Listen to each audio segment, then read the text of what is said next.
Ang face-to-face harapan ay pambansang dulugan ng mga may alitan. Hangad namin na bigyang solusyon ang mga di pagkakaunawaan para sa mas mapayapang komunidad. Face-to-face, sinong sisimangot? Face-to-face, sinong ngingiti? Face-to-face, inyong bangayan?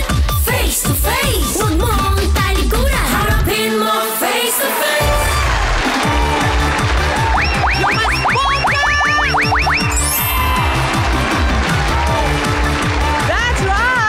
Sama ulit tayo mga kapatid, oras na para bigyan ng linaw o solusyon ang mga awayan sa barangay. Donita Knows po, kasama niyo akong lumalaban sa katotohanan. Dahil kung hindi ngayon, kailan pa? Katarungan para sa Team Puti!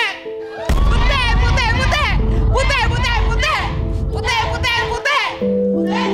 Kung saan, kailan, at paanong labanan, magpasabi ka lang. Hindi kita uurungan. Ral Santiago naman po, iwagayway ang Team Pula!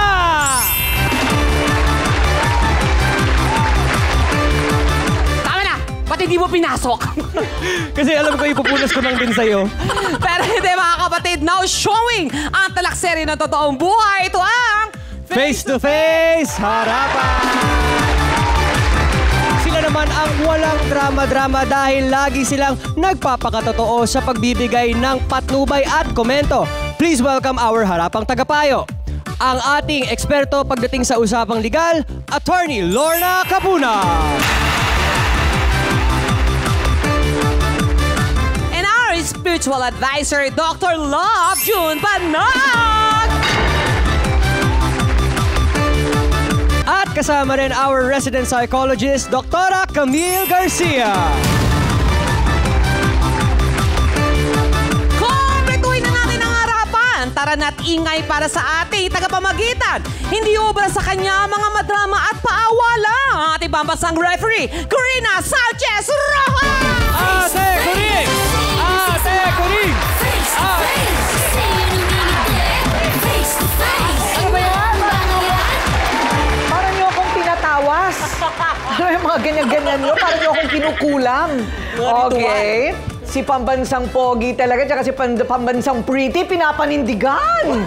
Oo, parang magde-date ang itsura. Yes, Ate Coring. Oo, Visual, ganun. after school hours. Magsabi ka lang, hindi kita uurungan. Talaga ba? Ay! Naku, sinaniba na naman ang ibang espiritu si Donita. Sa ating trio tagapayo, hello, good afternoon to everybody. Isa na namang mainit na away ng magkapit-bahay. Literal na mainit dahil ito'y tungkol sa ihawan. Woo! Ayun, yung ganon. Inirereklamong usok mula sa inihaw na uwi sa matinding alitan. Mag-ingat at baka madamay sa ihaw-ihaw, away-away. Sina Mama at Negra nagkasuguran dahil daw sa smoke na sinasabing nakakasulasok. Yan si Negra, nananadya talaga yan. Sa tuwing dadaan si Manay, pinapaharap niya yung usok dahil alam niya, sisingilin siya. Yan si Manay, hindi na naman siya yung dumadaan dyan. Reklamo siya ng reklamo. Kala niya naman, tatrabaho lang naman si Negra dito. Oh, di yung lugar yung bunganga. Sapsapakin! Sa kanilang harapan, usok ng galit kaya ipakakalmahin o patututsadahin ay itutuloy pa rin?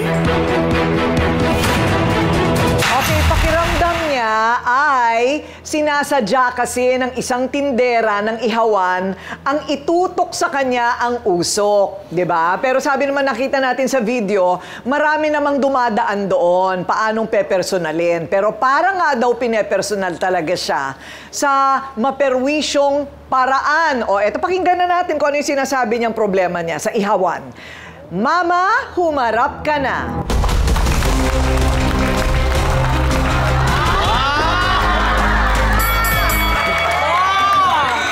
Ganon. Hindi pala mama. Yes, mama. Hindi pala mama. At hindi rin mama. Hindi po.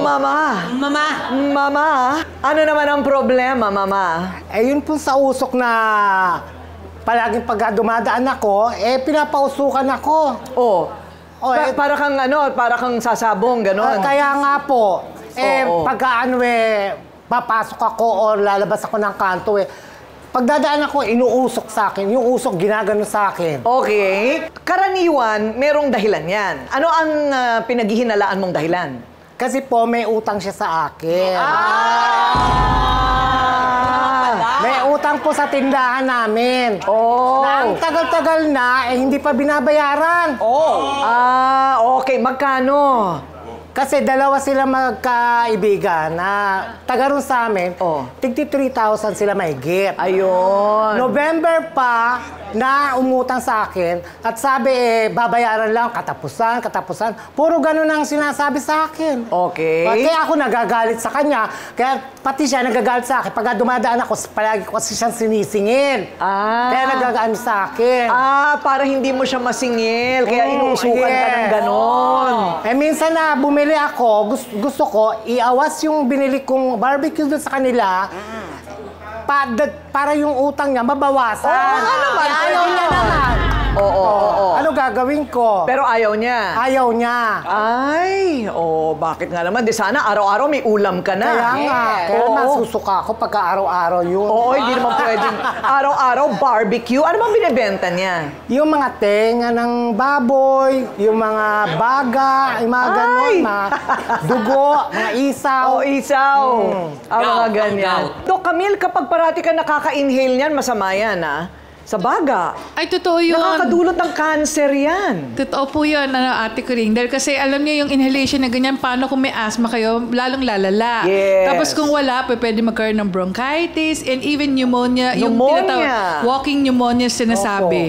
Alam mo, delikado yung walking pneumonia. Yes. Hindi mo alam na meron ka na palang pneumonia, parang ordinaryo lang.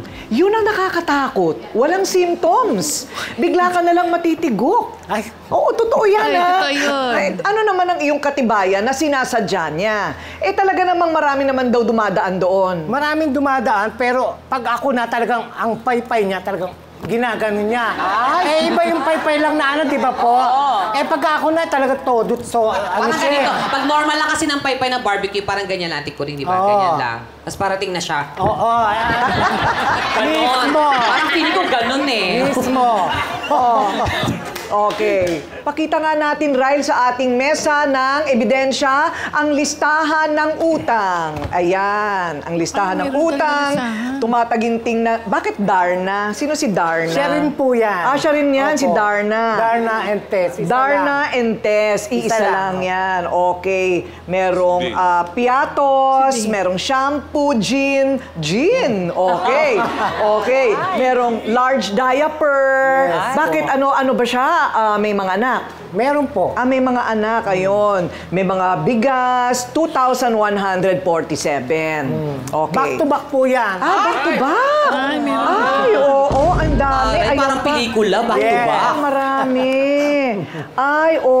Marami. So anong sinasabi niya? Meron ba, yun lang ang hanap buhay niya kasi yung pagtitinda? Opo. Ayun. Hindi ba dapat naku, bago kayo nagpapautang, mama, inaalam nyo kung may capacity to pay. May tiwala naman po ako sa kanya na makakabayad. Kaso naman, puro pangako ang nangyari. Kasi sabi, wala pa siyang sweldo, hindi pa siya pinasusweldo. Ganun po. So, naaawa ka? Yes. Eto naman, siya ang tindera ng ihaw-ihaw na laging nagpapahirap umano sa araw-araw na pagdaan ni Mama. Tess, humarap ka na! Saan ka na sinungaling Talaga naman totoo Bakit? Sisingilin ba kita kung nagbabayad ka? Hindi, sinasabi mo na nakikita Puro ka pangako po. marami naman dumadaan doon na hindi nagreklamo Meron akong testigo. Pilitan mo. Pag ako dadaan, ginaganyan mo ng siyempre nagkakataon na talagang... Hindi mo, pagkakataon yung ginagawa mo yun. Tumigil ka kasi ikaw Ano tumigil ako? Ikaw ang tumigil. Madalahera. Dahil kung ikaw nagbabayad ka ng matino, hindi ka gaganyanin ng tao. Siyempre nakikiusap naman ako sa'yo, di ba? Puro pakiusap. Ganun na lang. Siyempre, hindi po pwede yun. Sinisingil pa ako na sinisingil, Bakit? tapos kinukwento mo pa sa ibang tao. Naturalmente, para matauhan ka. Bakit? Tama ba yun? O, tama talaga Ay, para hindi. sa akin. ang Tama paniningil yun. ko. Tama sa ginagawa mo. Oh. Okay, teka muna. So, tama ba na panay pangako pero hindi nagbabayad? Hindi. Okay. O, ang tanong ko naman, tama ba na inuusukan niya yung dumadaan? Siyempre, kaya kung usukan na. Diretsahang tanong, sinasadya mo ba talagang pausukan si Mama o nagkataon lang pero bago mo sagutin yan, magbabalik kang face to face, harapan! Face to face, sinong sisimangot? Face to face, sinong ngingiti? Face to face, inyong bangayan? Face to face, huwag mong talikuran. Harapin mo face to face.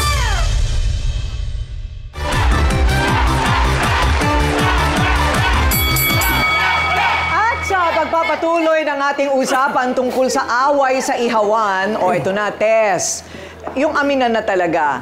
Kasi alam ko namang parang inis na inis ka dito kay Mama. Sinasadya mo ba talagang pausukan ng medyo mas malakas pag dumadaan siya? Sinasadya ko po.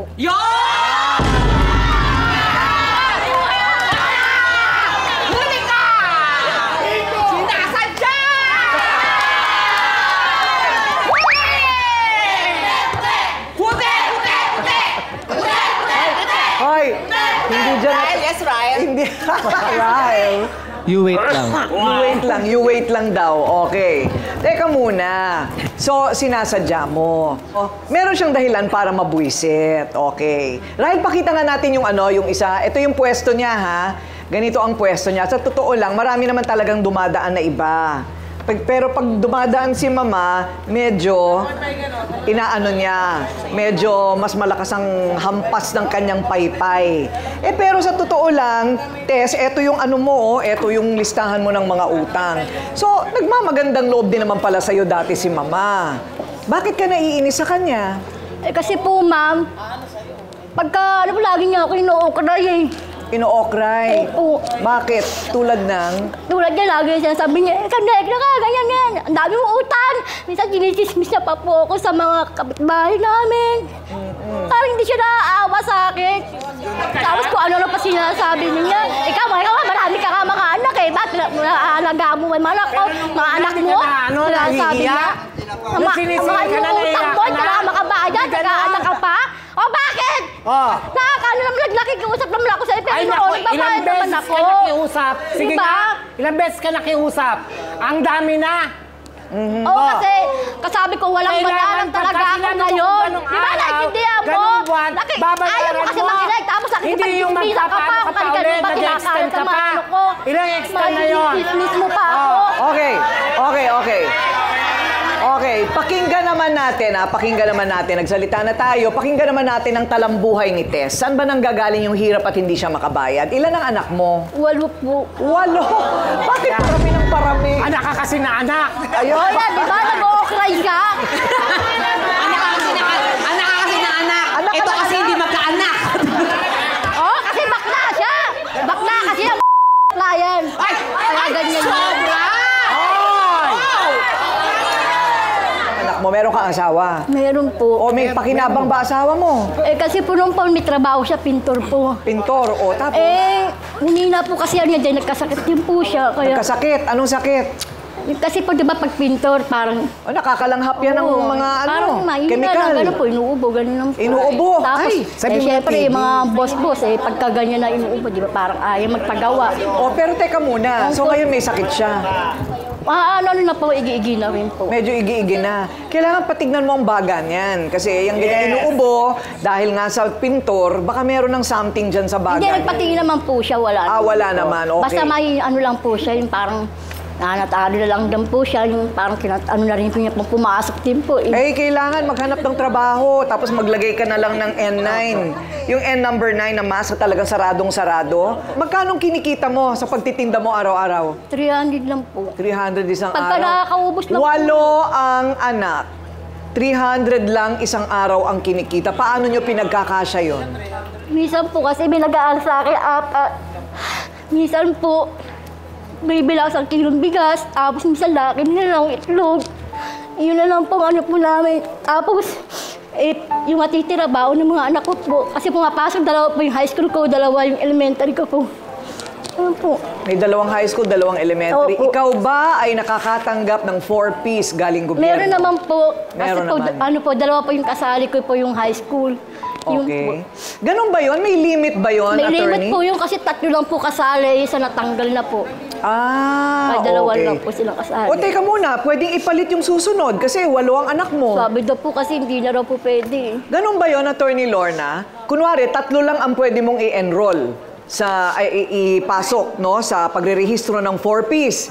Hindi na daw pwede yung isa kasi siguro tumanda na. Eh, meron pa siyang iba pang mga bata. Hindi ba dapat 3 ng 3 parati yan? Oh, Pag yung isa-substitute mo, qualified din. Ibig sabihin, minor de edad, walang trabaho, at nagdidepende sa'yo sa income. Oh, ayan. Tutulungan ka namin para mailapit mo yung isa mo pang anak. Tulong na rin sa'yo yun. Opo. Hindi ba? Pagkatapos, siguro, naku, magkano lang kinikita mo sa maghapong nagpapapaypay doon? 300. Opo, pag naubos yung tinda ko po. Pag naubos, pag hindi pa naubos, Ano po, minsan kami, bibigyan ako 200 pag hindi kasi naubos, gano'n. Ganon. Eh, naghihintay nga yung mga anak ko, bago kayo ando pa yung mga anak ko, naghihintay, mas magsasaing. Hintayin pa nila ako bago maubos yung mga paninda ko. paano mo naman balak mabayaran sa napakaliit mong kinikita araw-araw yung malaki mo ng utang? Pagka siguro po, gusto ko na nga rin po maghanap ng ibang trabaho para mabayaran ko na po siya, para hindi niya lagaw ko inuukray. Oo. Siguro maganda rin talaga makahanap tayo ng ibang pagkakakitaan mo. Opo. Para mabayaran mo na rin siya, di ba? Oo. Teka muna, ano yung kwento ng 10 barbecue? May 10 barbecue daw na kinuha si Mama. Opo, Ma'am Corina. Kasi po, nagpaihaw siya. 10 barbecue. Eh di naghihintay naman ako, niluluto ko. Tapos nung binigay ko na sa kanya, biglang tumalikod niya, ha, ho. Yung pa sabi, awas mo sa utang ko. Sa utang mo. Sabi niya ganun. Ayun. Ayun nga Kasi sinasabi hindi ko ka kasi kanina. nagbabayad, sabi. Yung araw na yun, gagalit nga po yung amo ko sa akin eh. Bakit daw pinaawas ko sa, ganyan. Bakit nasaan yung kita? Bakit nasaan yung Eh, sabi ko, inawas po kasi, may utang po kasi ako doon kay Mama, kaya inawas po niya. Kaya yun, naawa din sa akin. Kaya sabi niya, binigyan pa rin ako ng kahit 100. Kasi di ba, dapat 50. O, binigay pa rin niya sa akin. 100 yan, bumili ng bigas yun, tsaka ulam niyo. Ayun. Naku talaga naman. O may depensa ba? May depensa naman. Tingin ninyo. Meron! Meron? Meron? Okay. Wala! Ay nako, ewan ko sa inyo ha. Pero parang nagbabagang uling ang diskusyon natin ngayon. Mas aalam pa kaya ang alitan ni Mama? Oo, at Tess, kapag narinig natin ang bersyon ng kani-kanilang mga kakampi, tutukan yan sa ating pagbabalik. Ito ang Face to Face, Harapan. Face to face, sinong sisimangot? Face to face, sinong ngingiti? Face to face, inyong bangayan? Face to face, huwag mong talikuran. Harapin mo face to face.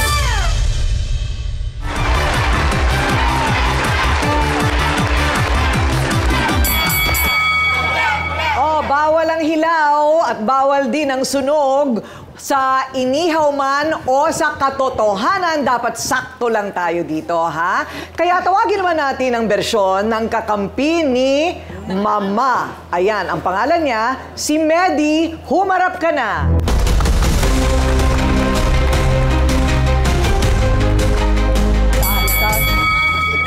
Yung usok ginaganon mo kay Mama. Bahay ka, di ka na naawa. Paano kasi magkakampi kayo? salbahe ka talaga. Hindi, kasi magkaibigan kayo. Paano kayo Sa sarili maugali? mo, salbahe ka. Paras kasi kayo mga Matanda na kami, chismosa. ganyan ka pa ba? Ganyan ka. Ay, nako.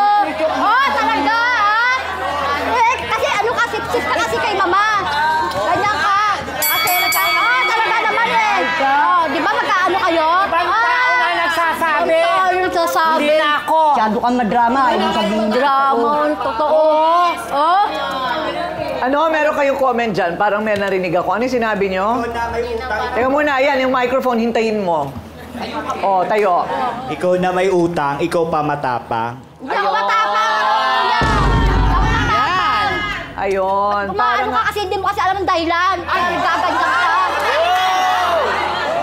Hindi mo kasi Kaya nga kami nandito para alamin namin yung dahilan. Nako! Sa'yo. Okay. Para kang pinagsusukluban, ano? Kaya- Pero ito naman, aminado siyang may utang siya. Aminado din siya na talagang inuusukan talaga niya si mama. Mali yun, mali yun. Mali talaga yun. Kung Para nabubuhay siya- makaganti po ako sa kanya sa kakachismis sa akin. Mali yung sinagawa Kasi mo. diba, lagi ka na lang ano? At saka, lagi minamalas na yung mga tinda ko sa'yo. May utang ba siya sa'yo? Wala naman. Wala naman po. Okay. Kaya lang, concern lang po kasi sa isang tao, pagka nakikita kong mali, kahit naman yung sinong tao, mami, pag nakikita niyong inaapi, binabastos, siyempre kahit papano, Paano nasa kasi, tama lang magkaano kayo, kayo. nanaiyaano mo siya. Kaya gumaganyan ka. Mali yun. Ay, hindi yun. Mali yung ginawa mo. Mali ang ginagawa Huwag ka nang mo. gumaganon pa. Naku. Oo. Ay, naku, Teka mama. muna, Tess. Ikaw na may utang, ikaw pa matapang. Teka muna, Tess. Bakit napasok yung love life naman ni mama dito? Ano ba yung love life? Eh kasi po, kapag po nag-ano po siya, yung ano po yung nag-ano sa amin, Magtutubig. Di naman alam mo? Ay, talaga. Magtutubig. Kasi sinabi mo, Kasi yung magtutubig, kapag nag-uusap sila, naglalandian po sila doon. may gusto ka ba rin sa lalaki? Oo, bakit? Eh, bakit doon pa Kasi ka gwapo, no? Ah? Pogi. Ay, Gwapo? Kasi marami kang pera. gwapo lang kasi, no? Kaya nagkakaganyan ka. Kata ni Mama. Kaya kong bayaran yun. Pogi ba talaga? Ay, gwapong-gwapo Ay. ko. Pakilala mo naman ako. Oo, sige, bibigay ko sa'yo. Patubig. Total, wow din ako. Oh. Hoy, pero labas na sa usapan yan, wala nang kinalaman yan kasi dalaga naman si mama. Yes. Dalaga siya eh. Wala tayong Siguro may magagawa gusto yun. ka ron, ano? Ayan!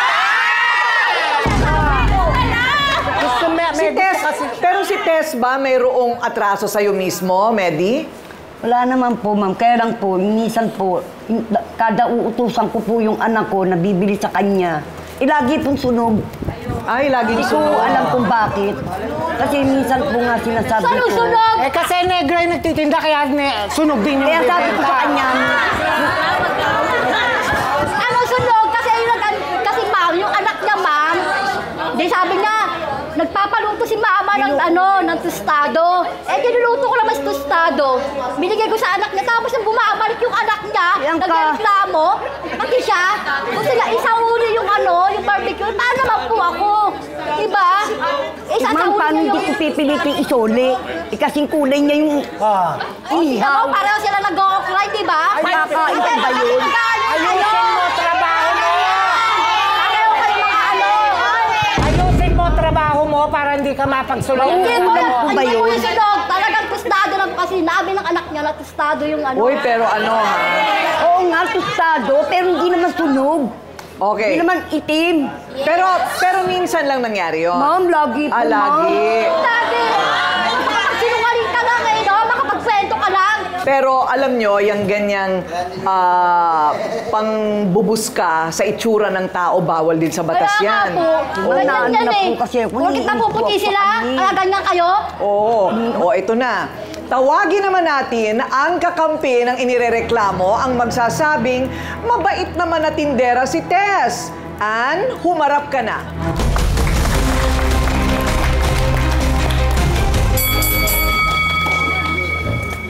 Oh, magkaibigan naman kayo ni Tess, Ann. Opo, kasi Oh. kapitbahay po namin siya. Kasi po sila po kasi, grabe po silang mamahiya sa tao. Hindi po may utang ang isang tao. Mamamahiya sila. Na ano naman yun ba na? Nasa pakiusap naman po yun eh. Kagaya po kami. Okay na kami kung may utang din ako sa kanya. Pero, wag naman sana sila mamahiya. Kasi kahit sa palengke, pag makikita niya ako, hoy, may utang ka sa akin, nakakapamalengke ka pa. Eh, may utang ka sa akin. Tinatawag ko lang pangalan mo. Oo pero hindi ko nga, sabi may utang ka. sinasabi mo yung ganon. Tapos minsan kasama ko Sasabihin yung ko, ako. ano? Bumibili Ganyan lang kami dito. sinasabi ko. Sinabihan mo, namimili ka pa ng inihaw. Eh samantalang hindi mo ka mabayad-bayadan. Masakit magsalita Masakit yan. Wala kasi ako magsalita. sinasabing ganon. Oo, talaga. Kayo Masakit mga ka magsalita. sinungaling. Ka talaga. Sabi ka ng totoo. Eh, hindi yung purgay Teka ka muna, nagsasabi tawag ko ng lang totoo. pangalan. Eh, mali naman yung sinasabi Sandali lang, nyo. Ann. yan. Teka muna, ha? Opo. Kasi siyempre, oo nga, di ba? Kasi kung may utang ka sa akin, maiinis din ako doon. Hindi po. Magkano utang mo? Magkano? Halos magkapareho sila. Ah, gano'n? Kahit pa paano po, nahuhulugan ko naman po kasi po, naglabandera po ako. Eh, natigil po ako sa paglabada kasi po nagkaroon po ako ng sakit sa pneumonia. Dahil bawal po sa akin mapagod. Kaya sabi ng amo ko, magpahinga muna raw po ako, kaya na-stop po ako mag-ano. Eh, yung mga anak ko naman po, may trabaho din, kaya lang minsan, construction po, minsan wala po, minsan. Kahit pa paano po, nahuhulugan ko siya. Nagbabayad naman din akong pautay-utay, kaya lang pang ayaw ko lang po, kahit saan niya ako makita. Binabanggit niya yun, tapos aliwa may kausap ako. Oo nga. Ilan ang anak mo? 4 po. Tapos may alaga po kung 2 apo po na hiwalay po sa magulang. Alaga ko po. Yon ang problema. Yung mga extended na mga pamilyang extrang nakikitira, so ikaw na rin ang kailangan bumuhay. So ngayon, hindi ka na makautang, paano mo ngayon sila tinataguyod? Hindi naman po kasi po, kahit paano naman po, yung anak ko pag nakaka-extra ng trabaho, nagbibigay din naman po sa akin. Tapos yung asawa ko, kahit paano rin po nagbibigay. Kaya kahit paano, nakakautay-utay din ako magbayad sa kanya. So, isa pa sa mga abangan nyo, mga kapatid, makikipaypay na rin ang mga taga-Buyo at mga sausawero at sausawera sa issue ng ihawan. Saan kaya dadalhin ang usok ng alitan? Abangan sa pagbabalik ng Face to Face. Harapan! Face to face, sinong sisimangot? Face to face, sinong ngingiti? Face to face, inyong bangayan? Face to face, huwag mong talikuran. Harapin mo face to face.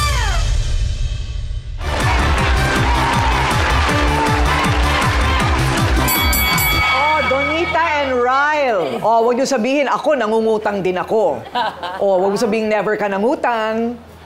Yung pamilya ko, as a whole, nangutang kami. Okay. And hindi ka pwede maging mayabang pag ikaw yung nangutang. Pwedeng carry mo yung sarili mo na may dignidad pa rin, pero kailangan mapagkumbaba ka. Now, kapag hindi ka makapagbayad, kailangan mo makapag-negotiate na parang, okay lang ba, bigyan mo ako ng konting time kung gusto mo, mag-interest ka. Pero kailangan hanapan mo ng paraan para gawin yun. Yes, nakakainis kapag naniningil sila, lalo na kapag minsan medyo dinadown ka na ng tao. Kung ako nga si Ate Tess, baka hindi ko lang pinaypay, baka binatuhan ko ng uling eh. Pero ikaw yung nangutang eh. So kailangan... Ayun. Kasi talagang hindi mawawala yung Tess sa ikaw yung may utang. Oo. O ikaw naman, anong patakaran mo sa sarili mo sa utang? Pag may utang, di magbayad talaga dapat, di ba? Pag mangutang ka ng isang amount siguro na kaya mong bayaran, huwag yung sasobra para hindi ka mahihirapan, di ba? Kung alam mo nang lumalabis ka na, ay, hindi na hanggang dito lang ako eh. Huwag mo na sasobrahan, ate, para hindi ka sumobra. Alam mo, tama yun kay mama, maging pakumbaba ka lang. May mga tao naman malambot ang puso na maiintindihan ka. At saka, kami pa ba, nagbibigay nga kami ng libre sa lalaki, sa'yo pa kaya na, di ba? Di ba? Oo, tumutulong naman kami, malapit kami sa mga tao matulungin din. Kaya, mama, ikaw din, huwag mo na siyang okrayin. Yun na lang. Mga bakla kasi magaling taga mga okray, di ba? Oo. Di ba? Kaya, mama, huwag mo na okrayin na. At saka, ate, yung kulay mo, maganda ka. Yes! Sa kulay mong yan, pag ikaw nagpunta ng ibang bansa, ikaw ang titignan. Kasi kakaiba yung kulay mo. Yan mga Pilipino. Mahirap kunin yung ganyang brown na makintab. Pipihirang may ganyan. At saka, mama, ikaw, tinan mo, maganda ka rin. Mama ka, pero mukha kang papa, di ba? Baka mamaya kayo na nag-aaway dyan, ha? Charot lang. Charot lang. Hindi, nag-okrayan. Bakla ka nang okray. Di ba nga? Pero totoo yan, ha? Ang mga bading mga maawain yan. Maawain. Siguro wag lang natin iiwasan pagka makikiusap tayo ng tama. Kailangan hindi umiiwas. Ate ko rin, charutin mo lang. Sinacharot lang kami, di ba? Ay, ang ganda mo naman. Yes. Sige, wag ka muna magbayad. Ganun yun natin. Oo. Sige, kayo. Ano ngayon ang depensa dito? Sige nga. Ikaw na, anong gusto mong sabihin? Ate Tess and Ate Ann, sana matuto tayong humarap sa responsibilidad natin. At sana kung paano ho kayo nangutang kay mama, Kung gaano ho kayo kabait na nangutang, sana ganun din ho kayo kapag sinisingil na ho kayo. At sana wag ho natin hayaan na masira ang tiwala ng isang tao sa inyo nang dahil lamang po sa pera. Yun! Ganon! Ganon, Ryle! Nakinig ka ba? Sa akin lang nakikita ko, marunong naman sila Ate Tess sumarap sa pagkakamali nila. Sadyang mababa lang talaga yung value ng pera sa Pilipinas at saka mataas yung inflation rate ngayon. Pero ayun nga, hanggang sa abot ng makakaya nila, ginagawa naman nila para mabayaran nila kayo. Pero ikaw yung nasa mataas na tinatapakan ngayon. Kumbaga, kung tutulong ka sa kapwa mo pero bandang dulo, magiging matapobre at delinkwente ka. Pero kung tutulong ka po sa kapwa at ibubuy-buy nyo bandang dulo. Yung pera, hindi ko pinaghirapan ko yan. Hindi ko yan hiningi. Hindi ko pinulo. Hindi, masait po yung katotohanan. Masait po yung katotohanan. Mama, tama na. Ang sermon ng ekonomista, ha? Ang hirap. Okay. So, Dr. Love, sa ating trio tagapayo, paano maaaring gamitin ang pananampalataya at saka pagdarasal upang malutas ang ganitong alitan? Kung pera ang pinag-uusapan, kabuhayan yan, ha? Pag pera ang ating pag-uusapan, miski anong dasal ang gawin mo, walang mangyayari sa'yo pag hindi ka magtatrabaho.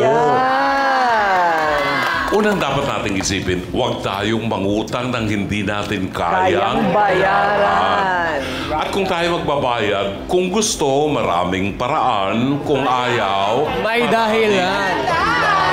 Nakikita natin, nakakaawa si Aling Tess kasi maliit ang kita niya. Pero Aling Tess, may ibang paraan para kumita ka pa ng dagdag. Kung dito, konti lang kinikita mo, 100, 300 a day, bakit hindi mo subukan mag-aral, mag-manicure, mag-pedicure? Mas malaki ang kita, magmasahe. So, may ibang opportunity para kumita at makabayad dun sa ating pinagkautangan. Pananampalataya, hiligin natin sa Diyos na bigyan tayo ng biyaya pa. No? Pero kailangan ng Diyos, kinikilala natin siya para matanggap natin ang biyaya. Kung sa maghapon, hindi natin naiisip ang Diyos, anong biyaya ang hinahanap mo? Ate Kuring? Correct. Nako, totoo yan. Doc Camille, di ba, talking about addiction sa isang episode natin, hindi ba ang pangungutang nakaka-addict din ang mangutang? Definitely, Ate Kuring. Alam mo kasi pag sinabi natin na meron tayong kakayahan, ang iniisip natin, next week meron akong pera. Tapos biglang sasabihin natin, hindi mo pa kinikita, inuutang mo na. Inuutang mo na. So ang tendency, ganyan ang ganyan. Tapos nagiging cycle siya. Ang pangungutang po, nagiging cycle siya. Unang-una, sinasabi nila, kailan nagiging isang habit ito or yung parang palagi ang nangyayari at nagiging addiction. Palagi kayo nangungutang, halimbawa, palagi nyo ginagawa siya for the next 10 to 12 times, nagiging habit po. Tapos yung habit na yan, magiging addiction. Yun po ay proven po yun na sinasabi. Kaya kung bakit ang isang tao nahihilig sa isang bagay, halimbawa sa commercial po, paulit-ulit nyo siyang nakikita hanggang sa masubukan nga. Ganon din po ang nangyayari sa pangungutang. So sana maintindihan nyo po dito sa pagkakataong ito. Huwag nating sasang-alang palagi na mahirap ako hindi mo ako naiintindihan Lahat tayo mahirap, lahat tayo pinaghihirapan. So dapat lang matuto tayo magsumikap nang hindi tayo nakakaabala ng ibang tao. Ayun, oo nga. Kasi iba-ibang klase ang utang Yung pantapal, yun ang masamang klase, no? Alam mong hindi mo mababayaran pero pantapal lang sa kabuhayan. So, Attorney Lorna, yung mga pwestuhan ng mga ihawan na yan, pwedeng ireklamo sa barangay para hindi naman naaabala ang mga taong dumadaan? Kanya nga dapat ito sa face-to-face, maganda yung pinapaalala natin sa mga barangay, tulungan natin ang mga residente sa barangay. Kagaya ng yung nagbebenta ng barbecue, mas malaki sigurong kita, more than 500 a day, or 700 a day, or 300 a day, kung tama yung pwesto nyo. Kasi kung nasa skinita kayo, o kung nasa malayo naman yung pwesto nyo, kunyari, hindi naman dinadaanan-daanan yung barbecue na stall mo, talagang wala kang mabibenta. Sana meron tayong sa mga barangay, paalala sa mga barangay officials na nakikinig dito, magkaroon tayo ng zoning. Yun. Barangay zoning. Wag nating asahan ang local government kasi ang barangay, yun ang local government sa community. Dapat mag-initiative dito. Pwede kayong magbenta ng barbecue. pwede kayong magbenta ng vegetable, ng parang ganon, parang may wet market, may dry market, merong mga stalls na ganyan. Kasi kung daanan ng tao, nakakainis nga naman yung kahit hindi ka binubughan nandiyan pa rin yung polusyon, di ba? Idadagdag ko lang kasi minention ko yung maraming hindi nakakaalam ng small claims court, no? Meron ng bagong batas, yung small claims court, hindi na 100,000. This year, last year, yung limit ng small claims, ang ibig sabihin ng small claims is hindi na kailangan pumunta sa trial court, no? Talagang maliit na ang maximum ngayon sa bagong batas ay 400,000. Pababa. Walang minimum, pwedeng 1,000, pwedeng 2,000, pero ang pinakamataas ay 400,000. Beyond 400,000, pupunta ka na sa MTC. Ang magaling sa small claims, number 1, hindi mo kailangan ang abogado. Ayun. Diretso ka lang sa korte. Number 2, maliit ang filing fees. Kunyari, miski na 400,000 ang claim mo, 200,000, ang filing fees dyan, 700 pesos lang. At kung nanalo ka, ang mag-i-implement yan yung sheriff. Ang bayad ng sheriff ay 500 pesos lang. At lastly, unlike ibang kaso, hindi na kailangan dumaan ng barangay. Hindi na kailangan ng barangay certification bago ka pumunta sa small claims court. So yun ang tulong siguro sa justice system natin sa mga hindi na babayaran ang utang. Ayun. So pwede palang ganon, Mama. I mean, una, ang isang natutunan natin dito, kikilatisin mo ang pinapautang mo.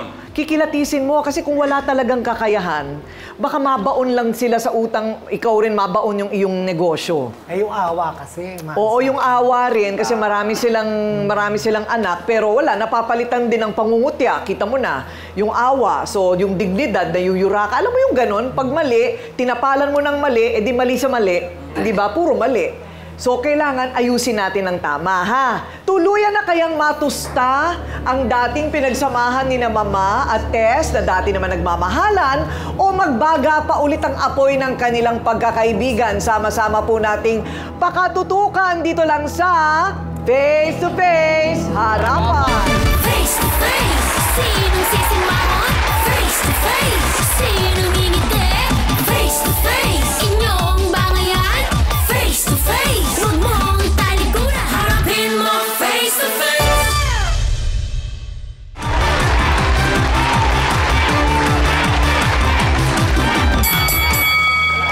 So, narinig nyo na po ang bersyon ng isa't isa, pati ang advice ng ating harapang tagapayo para makatulong lang kay Tess at Ann. Para medyo, kasi nakakabagabag din yung bigat na dala ng kanilang buhay, ano? Dahil mahina lang ang kita, ang daming anak, ang daming nakasandal. So, nakita ko naman yung mga binibili niya para sa mga anak niya. So parang, di ba, makatulong lang kami, magbibigay kami sa inyo ng kalahati ng utang ninyo, kami na. Yan. Okay? Hindi, higit sa kalahati. Basta mag-iiwan lang kami ng tigi 1,000 na utang sa'yo. Bakit hindi pa namin ubusin? Para matuto rin silang magbayad. Di ba? Pero malaking bagay na yung mabayaran ka na doon sa kalakihan ng kanilang utang. Ano, Ann at saka Tess? Ito hindi para kayo ay mamihasa at mangutang na naman. Ito nga ang paalala sa inyo na wag na kayong mangutang.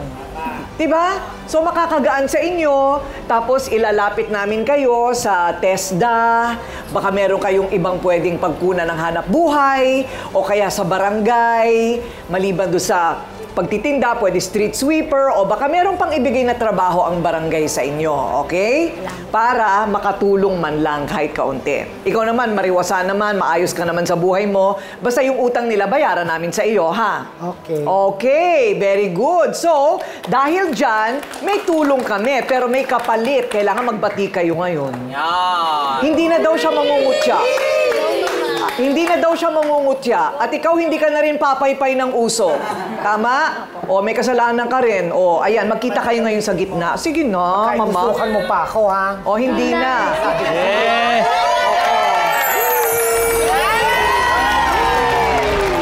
Pag pinausukan ka ulit, tukain mo na. Ihain mo na. Siya na iihawin ko. O, ikaw nang iihawin niya. Humanap ka na rin ng mas malaki mong pagkukunan ng hanap buhay. Masyadong maliit ang kinikita mo dyan.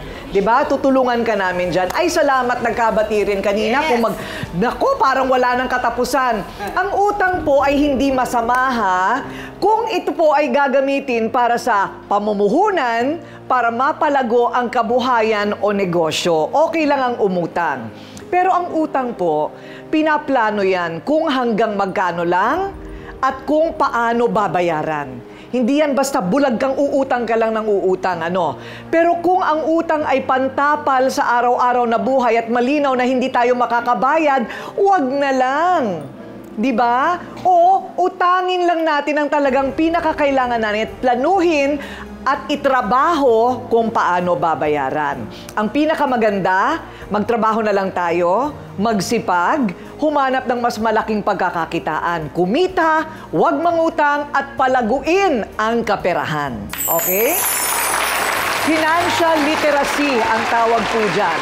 Ako po ang inyong pambansang referee, Ate Kuring, at nagsasabing may cake ang harapin ang mga issue dahil walang hindi nadadaan sa pag-uusap. Basta dapat may mukha kang ihaharap dito sa Face to Face Harapan! Face to face. Face to face. Face to face. Face to face. Face to face, harapan tayo. Face to face, problema'y solusyonan. Tayo na ating pag-usapan. Face to face, tama ng okray. Ano ang problema? Paparinig na po siya na patay gutom ka talaga. Inubos mo yung pulutan natin. Gabi-gabi ba yung inuman? Opo. Pinubuhat mo pa yung pulutan? Paano pa namin papulutanin? Kasi layas po siya ng layas. Cellphone ng cellphone. Pagbalik niya, naubos ko na po yung pulutan. Akala ko isa lang yung mata mo, nakikita mo lahat ng pulutan. Masama naman po yung inom ng alak ko na walang pulutan.